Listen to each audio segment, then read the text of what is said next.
အားလုံးပဲမင်္ဂလာပါဒီဗီဒီယိုဖိုင်လေးကနေပြီးတော့မိတ်ဆွေတို့ကျွန်တော်မျှဝေပေးခြင်းတဲ့အကြောင်းအရာလေးကတော့ Napoleon Hill ရဲ့ Think and Grow Rich တဲ့အကြောင်းအရာတစ်ချို့ပဲဖြစ်ပါတယ်ကျွန်တော်တို့မှန်ကန်စွာတွေးတောတတ်မယ်ဆိုရင်ကျွန်တော်တို့ဘဝကြီးတိုးတက်လာမယ်ကြီးပွားချမ်းသာလာမယ်ဆိုရင်ဝမ်းသာစရာမကောင်းဘူးလားတကယ်ကျွန်တော်တို့မှန်ကန်တွေးတတ်မယ်ဆိုရင်အမှန်တကယ်ကျွန်တော်တို့အဲ့ဒီအရာကိုပိုင်ဆိုင်နိုင်ပါတယ် Napoleon Hill ကစိတ်ရဲ့အစွမ်းထက်မှုကိုလေ့လာခဲ့တယ်ကျွန်တော်တို့တွေးတောလိုက်ရုံနဲ့တကယ်ချမ်းသာနိုင်ပါတယ်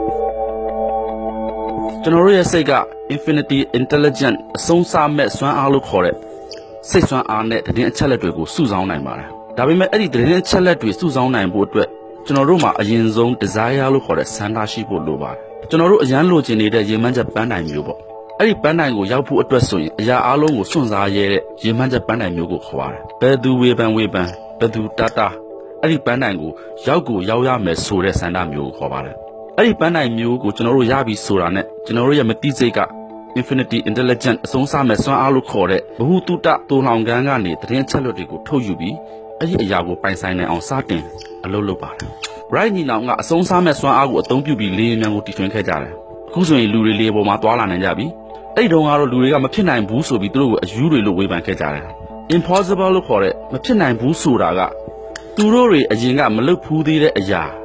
ာဒါမှမဟုတ်သူတို့တွေမလုံနိုင်ခဲ့တဲ့အရာမို့လို့မဖြစ်နိုင်ဘူးလို့ပြောကြတာအဲ့ဒီမဖြစ်နိုင်ဘူးဆိုတာကမိတ်ဆွေမလုံနိုင်ဘူးကိုဆိုလိုတာမဟုတ်ပါဘူးဥပမာမိတ်ဆွေအလုပ်တစ်ခုလုပ်ပြီးဆိုရင်မိတ်ဆွေကိုမဖြစ်နိုင်ဘူးဆိုပြီးဝေဖန်ကြလိမ့်မယ်အဲ့ဒီအရာကသူတို့မလုံနိုင်ခဲ့လို့ဒါမှမဟုတ်သူတို့မလုံဖူးခဲ့တဲ့အရာမို့လို့မဖြစ်နိုင်ဘူးလို့ပြောတာမိတ်ဆွေအတွက်မဖြစ်နိုင်ဘူးလို့ဆိုလိုတာမဟုတ်ဘူးမိတ်ဆွေဒါကိုနားလည်ရမယ်4မိနစ်နဲ့တမိုင်ပြေးဖို့ဆိုတာအရင်ကမဖြစ်နိုင်ခဲ့တဲ့အရာပါဒါပေမဲ့ Roger Bennett ဆိုတဲ့လူတစ်ယောက်ကရအောင်ပြေးပြခဲ့တယ်ဓာတ်ဆီရေနံစီမပါဘဲမီးအလင်းရောင်ရအောင်ထွန်းကြီးဖို့ဆိုတာအရင်ကမဖြစ်နိုင်တဲ့အရာပါဒါပေမဲ့ Thomas Edison ကရအောင်လုပ်ပြခဲ့တယ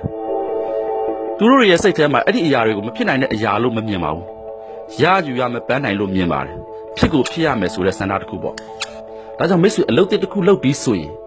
မိတ်ဆွေဝေဖန်မှုတွေကိုဂရုမစိုက်ပါနဲ့မိတ်ဆွေအဲ့ဒီအရာကိုဖြစ်ကိုဖြစ်ရမယ်ဆိုတဲ့ဆန္ဒတစ်ခုရှိဖို့လိုပါတယ်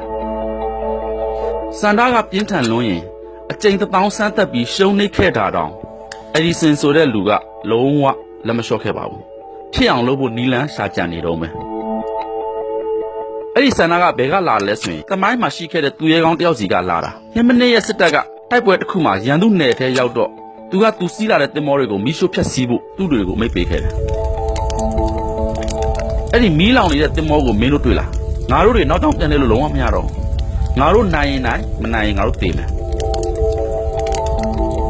သူတို့တွေကအဲ့တိုက်ပွဲမှာနိုင်အောင်တိုက်နိုင်ခဲ့တယ်အဲ့ဒါကဘာကိုခေါ်တာလဲဆိုရင် burning desire လို့ခေါ်တဲ့ပြင်းပြစွာတောက်လောင်နေတဲ့ဆန္ဒရဲ့အတိတ်ပဲပါဆန္ဒကအရင်ပြင်းပြတဲ့အတွက်အဲ့ဒီဆန္ဒကိုဘယ်အရာကမှတားဆီးလို့မရနိုင်တော့တာပါအဲ့ဒီဆန္ဒမျိုးကိုကျွန်တော်တို့လက်ဝဲပိုင်ဆိုင်ထားပြီဆိုတာနဲ့ကျွန်တော်တို့ဘာပဲလိုချင်ကျွန်တော်တို့ရဲ့စိတ်ကအဲ့ဒီအရာကိုရရှိအောင်သူ့ဘာသာစတင်လှုပ်ဆောင်နေပါတယ်အတွေးတွေကအရန်ကိုအစွမ်းထပ်ပါတယ်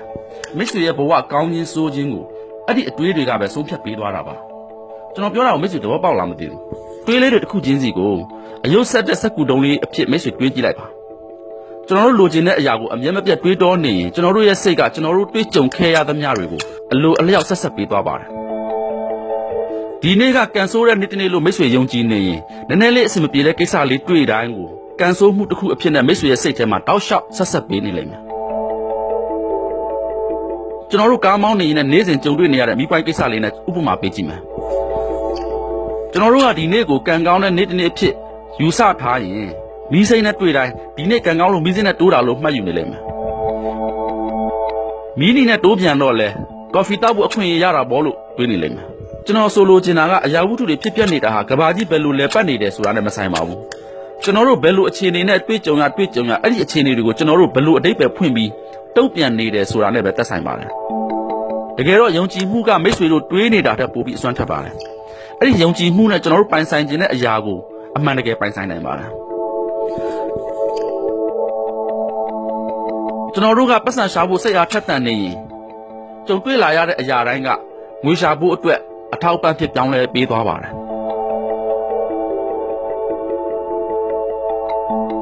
ချမ်းသာအောင်လုပ်တဲ့နေရာမှာကိုယ့်ရဲ့အတွေးတွေကိုအသုံးချဖို့အတွက်မိတ်ဆွေဖြစ်ချင်တဲ့အရာကိုအရင်စပြီးစဉ်းစားဖို့လိုပါတယ်တဖြည်းဖြည်းနဲ့မိတ်ဆွေရဲ့ရည်မှန်းချက်ပန်းတိုင်ကထင်ရှားလာမယ်ပြီးတော့ပို့ပြီးပြည်ပြင်လာမယ်ကျွန်တော်တို့စိတ်ထဲမှာအဲ့ဆန္ဒအဲ့အကြောင်းအရာကို အမြဲမပြတ်တတိယနေမယ်ဆိုရင်မတိစိတ်ကစတင်ပြီးအလုပ်လုပ်လာမယ်အဆုံးစားမဲ့စွမ်းအားတွေကိုထုတ်ယူသုံးစွဲလာလိမ့်မယ်ပြီးရင်မိတ်ဆွေဖြစ်ချင်နေတဲ့ဆန္ဒကိုပြည့်မြောက်အောင်လှုပ်ဆောင်ပေးလိမ့်မယ်အဲ့ဒီစင်ကလက်စစ်မီကိုမတီးတွင်ခင်မှာအကျဉ်1000စမ်းတက်ခဲ့ရတယ်အဲ့ဒါကဘာကိုပြတယ်လဲဆိုရင်ဆန္ဒအပြင်မစုံမနစ်တဲ့ဇွဲလဲလိုအပ်တယ်ဆိုတာကိုပြလိုက်တာပဲဒါကြောင့်ပဲဒီစာအုပ်ကိုအဓိကပြောချင်တဲ့အကြောင်းအရာကဆန္ဒကိုကောင်းတယ်ပေါ်နေမဟုတ်ပါဘူးမိတ်ဆွေရဲ့ဆန္ဒကိုရှာဖွေနည်းမိတ်ဆွေရဲ့ဆွဲလန်းနေတဲ့အရာကိုရှာဖွေနည်းအကြောင်းအရာပဲဖြစ်ပါတယ်။ဘာကြောင့်လဲဆိုရင်မိတ်ဆွေတစ်စုံတစ်ခုကိုလှုပ်ဖို့ဆန္ဒပြင်းပြလေလေအဲ့ဒီအရာအတွက်မစုံမနစ်တဲ့ဇွဲလိုအပ်ချက်နဲလေလေပဲ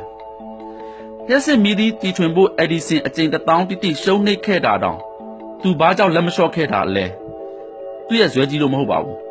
သူ့ရဲ့တီထွင်ခြင်းနဲ့ဆန္ဒကအရန်ပြင်းပြနေလို့ပါအဲ့ဒီမှာမစုံမနစ်တဲ့ဇွဲကအလိုအလျောက်နောက်ကလိုက်ပါလာခဲ့တယ်မိတ်ဆွေရဲ့စိတ်ထဲမှာနေ့တိုင်းသတိရနေတဲ့ရှင်းလင်းပြတ်သားတဲ့ဆန္ဒရှိနေတဲ့၍မိတ်ဆွေတို့ရဲ့စိတ်ဟာအဆုံးအစားမရှိကြီးမားတဲ့ဘူးတုပြကံကြီးနဲ့ချိတ်ဆက်မိပြီးနောက်ဆုံးမိတ်ဆွေလိုချင်တဲ့အရာကိုရအောင်လုပ်ပေးပါလိမ့်မယ်ဒါကြောင့်မိတ်ဆွေအောင်မြင်ခြင်းနဲ့ဆိုရင်ကိုလိုချင်တဲ့အရာ